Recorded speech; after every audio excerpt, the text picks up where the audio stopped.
बहुत बहुत बधाइयाँ महाराज। सोमवार की अष्टमी का मतलब आपको इंदौर की कथा में बताया था, जिस दिन शंकर और पार्वती के मिलन का दिवस हो, और केवल एक माता पार्वती के अकेले मिलन का नहीं, 64 योगनियां तक भगवान शंकर से मिलने के लिए आती है।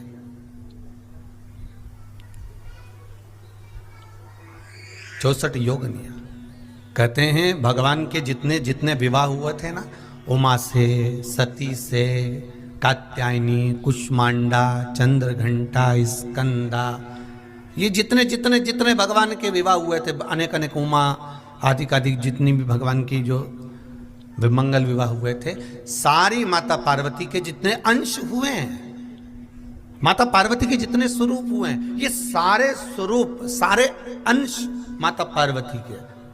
ये सोमवार की अष्टमी के दिन भगवान शंकर के मंदिर में आकर शिव जी के सम्मुख में बैठकर उस जलाधारी के नजदीक में, जहां शंकर जी का शिवलिंग होता है, उस जलाधारी के पास में उस दिन केवल पार्वती जी का हस्त कमल नहीं होता, स्वयं मां जगतजननी अपने कामन रूप में 64 योगनियां और शक्तियां सारी की सारी आकर उस जलाधारी के पास में विराजमान हो जाती हैं, और शंकर जी पे जो जल चढ़ता है वो देवियां ग्रहण कर कर शिव को अपना आनंद सुख प्रदान करती हैं। इसलिए कहते सोमवार की अष्टमी का महत्व बड़ा है, बहुत प्रबल।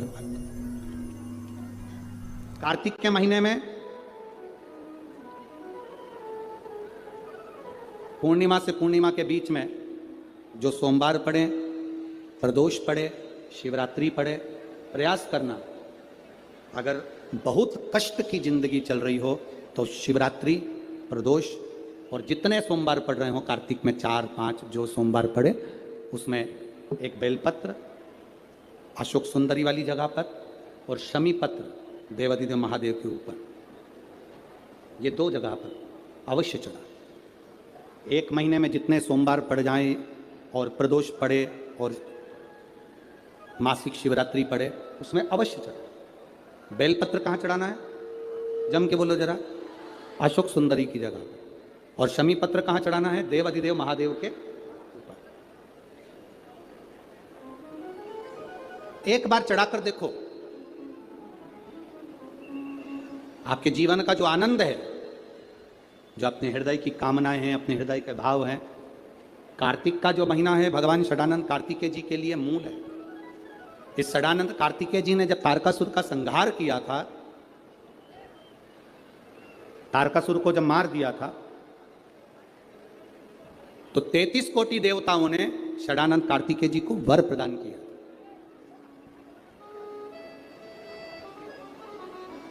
कार्तिकेय जी को वर प्राप्त हुआ।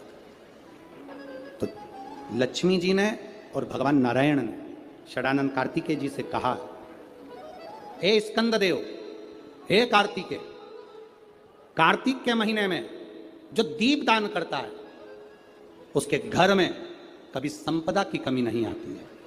कार्तिक महीने के दीपदान की महत्वता जैसे ही लक्ष्मी और नारायण ने कही, तब ब्रह्मदेव प्रकट हुए और देवादिदेव महादेव प्रकट हुए मां पार्वती के साथ में, और ब्रह्मा जी प्रकट हुए मां ब्रह्माणी के साथ में।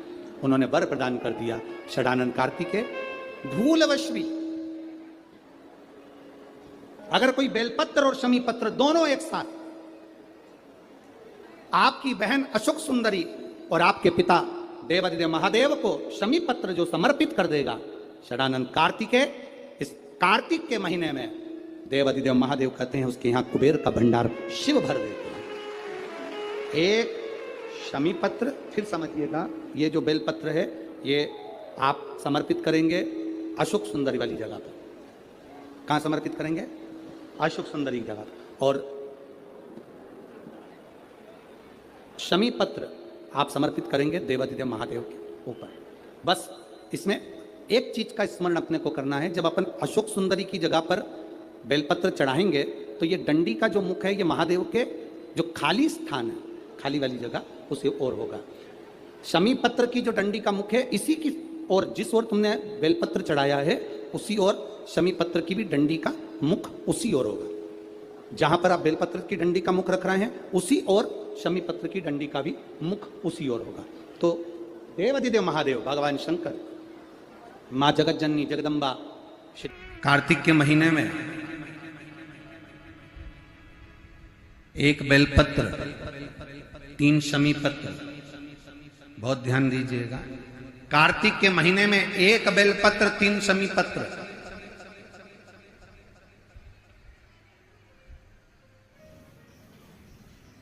कार्तिक के महीने की दोनों अष्टमी में से किसी भी अष्टमी पर, चाहे उजाले की हो चाहे अंधेरे की, शुक्ल पक्षी की हो चाहे कृष्ण पक्ष की, 1 बेलपत्र, 3 शमी पत्र।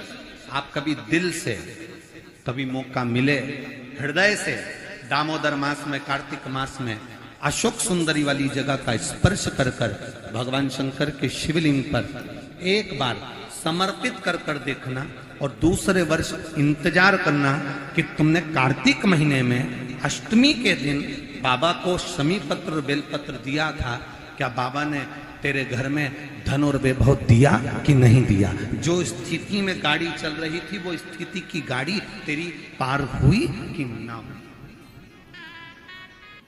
कितने बेलपत्र? बोलो बोलो, जम के बोलो जरा। कितना शमी पत्र? 1 बेलपत्र, 3 शमी पत्र।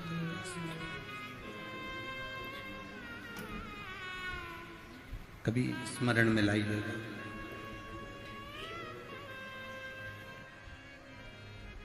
बस ये जो कार्तिक महीने में दामोदर मास में आप 1 बेलपत्र, 3 शमी पत्र अष्टमी के दिन, चाहे शुक्ल पक्ष की हो चाहे कृष्ण पक्ष की हो, दोनों अष्टमी में से किसी भी अष्टमी को जब आप समर्पित करें तो चंपेश्वर महादेव का नाम लेकर, कौन से महादेव? जम के बोलो जरा, सबकी आवाज आना चाहिए। चंपेश्वर महादेव, केवल चंपेश्वर महादेव का नाम लेकर आप अशोक सुंदरी का स्पर्श कराकर शंकर भगवान के शिवलिंग पर समर्पित करें। अशोक सुंदरी तो मालूम है ना सबको? जैसे ये शिवलिंग, ये जलाधारी, ये बीच में से जो 2 लाइन गई, गणेश कार्तिकेय, और बीच में एक लाइन जाती है मोटी सी शिवलिंग के सम्मुख में, उसको अशोक सुंदरी का स्थान कहा। शंकर भगवान के ऊपर जो जल की जलाधारी लगती है, जिसमें से बूंद बूंद पानी गिरता है, वो भगवान शंकर की 5 बेटियां हैं जो ऊपर कलश के रूप में रखी रहती हैं, जिसमें से बूंद बूंद जल नीचे गिरता है। जया, विषहरा, शामली बारी, दौतली, देव, शिव जी की 5 बेटी। शंकर भगवान की 6ठी बेटी अशोक सुंदरी बीच में। जब आप बेलपत्र 1, शमी पत्र 3, चंपेश्वर महादेव का नाम लेकर अशोक सुंदरी का स्पर्श कराकर भगवान शंकर को जब आप समर्पित करेंगे इस कार्तिक महीने में, दामोदर मास में, अष्टमी तिथि के दिन, चाहे वो शुक्ल पक्ष की हो चाहे वो कृष्ण पक्ष की हो, अष्टमी तिथि को